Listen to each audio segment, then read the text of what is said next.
You weren't chosen to be comfortable. You were chosen to be changed. If you're hearing this, it means your final step is here. No more waiting. No more wondering. It's time to see it for yourself, because this is the moment everything shifts. You've been sensing it, haven't you? The pull, the pressure, the feeling that something greater is calling your name. You're not crazy. You're not imagining it. You are the chosen one. And the last step before manifestation is vision. Today you'll discover how to see what God already finished. This isn't hype. This is destiny. You can't walk where you can't see. And that's not just a clever phrase. It's a divine principle. Faith is not some blind leap into the dark. It is a calculated step into a future you've already glimpsed in your spirit. It's not imagination, it's revelation.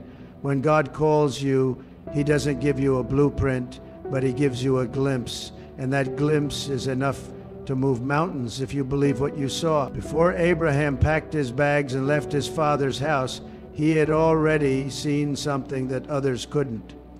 He didn't just respond to a voice, he responded to a vision of legacy, of nations, of promise. You see, when you are chosen, you don't need confirmation from the crowd, you need conviction in your core. Before David ever wore a crown, he saw himself as a warrior. That vision in the field with the sheep sustained him in the cave. He wasn't walking toward Goliath in confidence because of his experience. He walked in boldness because he had seen himself winning long before the battle began. And that's the problem with many of us today. We're waiting for evidence before we move. We're waiting for applause before we act. But chosen ones don't move by external validation. They move by internal revelation. You've been praying, asking God for clarity, for a sign, for some supernatural confirmation. But God has already given you something more powerful, vision. Vision is heaven's permission. It's a spiritual photograph of a future you haven't touched yet, but it's yours if you walk toward it. Until you see yourself free, you'll keep repeating bondage. Until you see yourself healed, you'll keep rehearsing pain. Until you see yourself walking in purpose, you'll keep chasing distractions that look like progress but go nowhere. It's not that God hasn't answered, it's that you haven't seen. Every step of faith begins with a step of sight, not with your eyes but with your spirit. Because your physical eyes will lie to you. They'll show you obstacles, limitations, reasons to quit. But your spiritual eyes, your God-given vision, will show you the crown behind the cross, the blessing behind the burden, the promise behind the pain. The reason many chosen ones stay stuck is not because they're lazy, it's because they're blind to what's already theirs. That's why Jesus kept asking people, what do you see? Because your sight determines your steps. You'll never rise above what you're willing to believe about yourself. This is your wake-up call. You cannot afford another year stuck in cycles of survival when you've been chosen for dominion. You cannot keep walking in circles when the vision is calling you forward. It's time to stop doubting the image God placed in your spirit. It's time to stop letting fear fog your lens. You are not waiting on God. He's waiting on you to open your eyes. See the victory. See the freedom, see the purpose, then take the step. Because once you see it for yourself, nothing can stop you from walking into it. Stop fighting your alone season. Stop mourning what left. Stop replaying who didn't stay, what didn't work out, and the doors that slammed shut in your face. This is not abandonment. This is alignment. When God isolates a chosen one, it's not rejection, it's inspection. It's not because you're forgotten, it's because you're being refined. There are some revelations that require silence. There are some instructions too sacred to be shouted in a crowd. The noise had to die down so clarity could rise up. You've been asking for purpose, asking for direction, asking for next steps. So God removed the distractions because He can't deposit divine wisdom in a heart that's still trying to impress the world. You're not in exile, you're in preparation. Isolation is heaven's operating room. It's the place where pride is removed and power is restored. God knows exactly what he's doing. When Moses saw the burning bush, it wasn't in a palace surrounded by people, it was in the middle of nowhere. He had to lose Egypt before he could lead Israel. He had to walk away from everything familiar to hear what had never been spoken before. And what about Jesus, the Son of God, divine, pure, perfect? Still had to go through a wilderness alone before stepping into public ministry. If he couldn't skip the process, what makes you think you can? This season isn't designed to break you, it's designed to build you. But you've got to stop mislabeling it. You keep calling it a curse when it's really a calling. You keep saying God is far away, but he's actually closer than he's ever been. Don't confuse silence for absence. Don't mistake pruning for punishment. You are being set apart so that when you come out, no one can take credit for what God is doing in you. He isolated you because what he's about to release through you is too big to be polluted by public opinion. You don't see it yet, but there's oil forming in this cave. There's power forming in this pressure. You thought you were being hidden. God is actually hiding you, not because you're weak, but because you're valuable. Diamonds don't develop on the surface. They're formed deep underground, in darkness, under intense heat. So if it feels like you're under pressure, it's not because you're being crushed, it's because you're being crowned. Because again, that closed door was protection. That breakup was redirection. That silence, it's divine strategy. You don't need an audience to be anointed. You don't need confirmation from people to walk in calling. You don't need company to carry destiny. In fact, the next season requires that you walk alone, not because you're weak, but because you're ready. Isolation is not the absence of activity. It's the presence of intimacy. God has drawn you in, not pushed you out. And when you finally emerge, you won't just be seen, you'll be unstoppable. This season isn't empty, it's holy. But before you possess it, you must believe it. The final step isn't action, it's identity.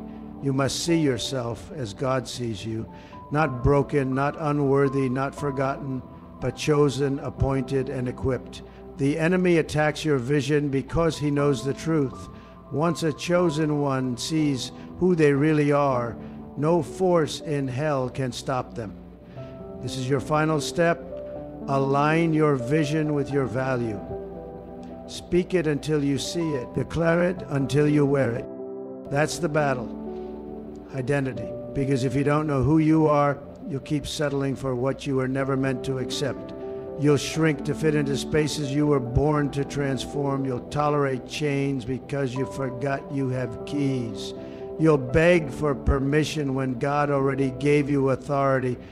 The devil doesn't fear your talent, your gift, or your dreams. He fears your awareness. He fears the moment you wake up and say, wait a minute, I'm not what happened to me. I'm not who left me. I'm not the failure they keep replaying in my mind. I'm a child of God.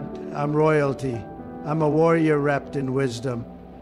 I'm called to walk in victory. Identity is not something you earn, it's something you awaken to. You don't have to perform to be chosen. You don't have to strive to be worthy. The cross already stamped you with heaven's seal. But if you don't see it, you won't step into it. That's why God deals with your mind before he releases the manifestation. That's why he breaks the illusion before he breaks the limitations. You can't walk in inheritance with a slave mentality. You can't carry destiny while questioning your worth. God doesn't just give you the promise, he prepares you to wear it. But the preparation starts with perception. There's a reason God changed Abram's name to Abraham. He had to match his identity with his assignment. He had to get the man to believe in the mission before the mission became a movement. And it's the same with you. God is calling you to a new name, a new mindset, a new mantle. But if you keep looking at yourself through the lens of your past, you'll disqualify yourself from the very thing heaven already approved. Identity must come first, because when you believe right, you live right. When you see right, you speak right. And when you own your identity, you stop renting your confidence from the opinions of others. This is your moment to reclaim your reflection, not the one in the mirror, but the one in the mind of God. He sees you whole. He sees you bold. He sees you ready. Now it's your turn. Declare it until the atmosphere shifts. Speak it until doubt bows. Tell the enemy, I know who I am now, and I'm not backing down. You don't have to chase what you already are. Walk like it's yours. Talk like you belong. This is not ego. It's alignment. You are the chosen one. And your identity is the key to unlocking everything that's been waiting for you.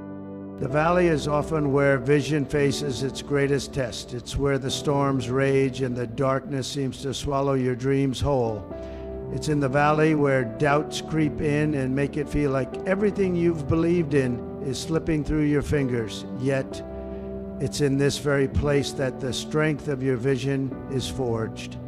The valley is where you either let go of the dream or you dig deeper into what you see. When you're in the valley, it's not the time to give up. It's the time to hold on to your vision even tighter. The valley, no matter how dark, has no power over the vision God has placed within you. What it does have is the power to shape you, to refine you, to prepare you for what's ahead, but only if you refuse to let it take your sights.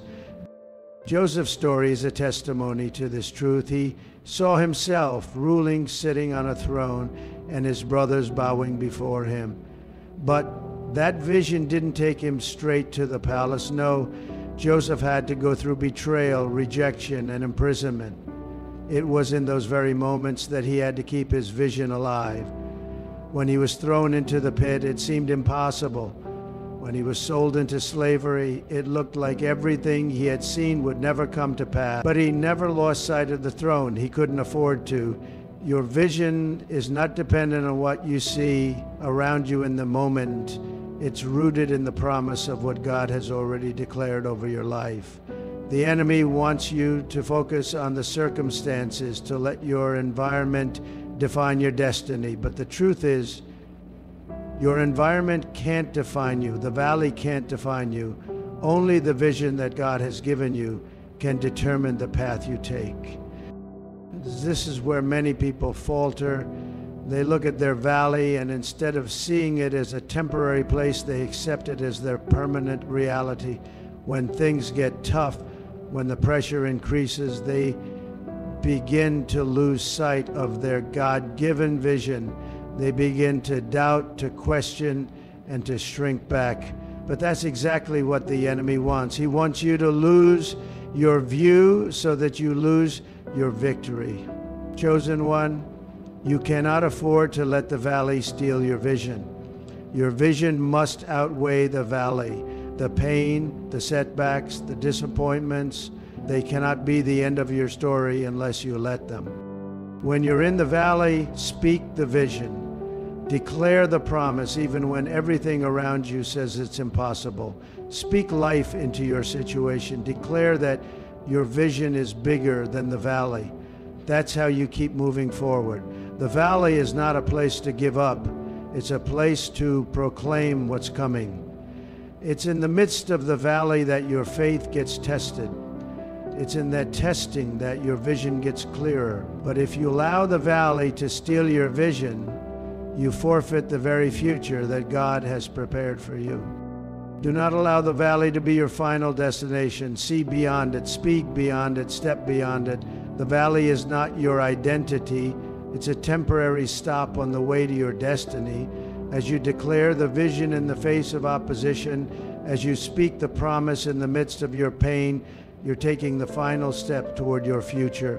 This is the moment when everything changes, not because the valley has disappeared, but because you've chosen to see beyond it. And when you do, the valley will no longer have the power to control you.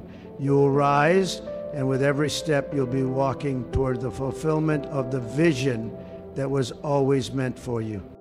This is the moment you've been waiting for, the moment where everything shifts, the moment where you stop being the observer of your own destiny and become the participant in it.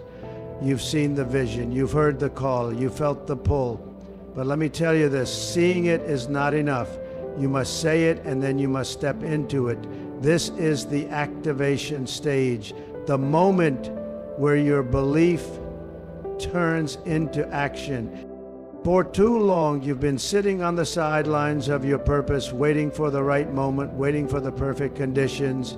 You've been praying, asking, and hoping for things to fall into place, but what you didn't realize is that the moment you see it, the moment you grasp the vision, the moment you understand the call, that is the moment everything changes. Because vision is not an invitation to just dream, it's a call to action. You've seen enough. You've felt the weight of your calling long enough.